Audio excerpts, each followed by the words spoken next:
మీ పార్టీలో మీరు ఇచ్చిన స్టేట్మెంట్ ఏంటండి? మీరు ఇచ్చిన స్టేట్మెంట్ ఏంటో స్టేట్మెంట్? ఎమ్మెల్యే ఏం చేయగలుగుతాడా? ఏం పేగలుగుతాడా? ఒక రేషన్ కార్డు ఇప్పించలేనాడు, ఒక ఇళ్ల స్థలం ఇప్పించలేనాడు అని చెప్పంటే రాజీనామా చేసిన బయటకు వచ్చాను. నీ పార్టీలో ఇంకెందుకు ఉండాలి? నీ పార్టీలో ఏం పేకాలని చెప్పని ఒక ఎమ్మెల్యే అంటే దేనికి పనికి రానవడని చెప్పండి. కేవలం మిమ్మల్ని చూసే కాదు కదా, అక్కడ ఉన్న వ్యక్తి, అక్కడ ఉన్న వ్యవస్థ నానా రకాలుగా చూస్తారు. అసలు ఇది ఒక ఎమ్మెల్యే అనేది ఒక సంస్థ. దానికి కూడా మీరు కనీసం గౌరవం లేకుండా ఎమ్మెల్యే అనేవాడిని చీపురుపుల్లా తీసి పక్కన పారేస్తే ఇక లాస్ట్లో ఏం కనిపించింది, మీ పార్టీలో కొనసాగి ఇక నేను చేయగలిగేది ఏమీ లేదు అని చెప్పాను. అసలు మరి కొనసాగే వాళ్ళ విజ్ఞతకి వదిలేస్తూ ఉన్నాను. అది సెప్టెంబర్ 11వ తారీఖున తీసి నన్ను ఇంచుమించు సరే పక్కన పడేశారు. కొంత బాధతో ఉన్నా అలాగే దిగమింగుంటూ కూర్చున్నాను. అసలు తర్వాత నుంచి రకరకాల స్టేట్మెంట్లు, ఒకళ్ళు వస్తారు ఒక స్టేట్మెంటు, ఇంకొకళ్ళు వస్తారు ఇంకొకళ్ళు స్టేట్మెంటు. ఇవన్నీ స్టేట్మెంట్లకి సరే చూద్దాం ఇంకేం చేయగలుగుతారు అని చెప్పని మీరు చేసే దాడులకి భయపడిపోయి, మీడియా దాడులకి, సోషల్ మీడియా దాడులకి భయపడిపోయి పారిపోయే రకం కాదు అది. ఎన్ని అబద్ధాలు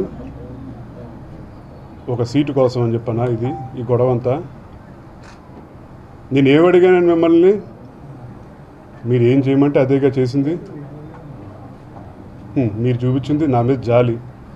నేను అభిమానంతో ఉన్నాను మీ పార్టీలో, మీతో కలిసికట్టుగా ఉందామని చెప్పాను, కలిసికట్టు ప్రయాణం చేద్దామని చెప్పాను. కానీ మీరు ఎవడైనా నా కిందోడే, నేనే సర్వం, నేను చెప్పిందే వేదం. మీ పార్టీలో మీ మాట వేదం కాదంటలేదు, కానీ ఒక్కొక్కరికి ఒక అభిప్రాయం ఉంటుందని చెప్పని కూడా కనీసం తీసుకోలేని పరిస్థితుల్లో మీరున్నారు. అసలు అది వచ్చారు ఏంటి, అది ఎమ్మెల్సీ ఇస్తా అన్నారు. నాకు అది ఎవరు స్టేట్మెంట్ ఇచ్చారు? అది పెద్దలు మాట్లాడారు, రకరకాలు వచ్చి సంప్రదింపులు జరిపారని చెప్పాను.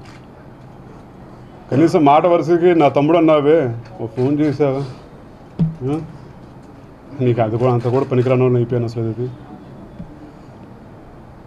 అక్కడ సీటు వెళ్ళి ఇక్కడ సీటు వెళ్ళు అని చెప్పన్నారు. నన్ను పంపించి యలమంచిలి రవి గారిని తీసుకురమ్మని చెప్పన్నారు. నేనే వెళ్ళి మాట్లాడి ఆయన బుజ్జగించి, సరే ఆయన దీంట్లో అధికారం పార్టీలో ఉన్నా సరే ఒక వ్యక్తి కింద గౌరవించి, నాకు ఎప్పటి నుంచో ఉన్న సాన్నిధ్యంతో మాట గౌరవించి వచ్చారు దీంట్లోకి. నువ్వు అక్కడికి వెళ్ళి నన్ను పంపించి మాట్లాడి తీసుకురమని చెప్పింది. ఇట్టెళ్ళు అట్టెళ్ళు. దానికి కూడా మేము బాధపడలేదు, సీట్ ఇవ్వనందుకు కూడా బాధపడలేదు.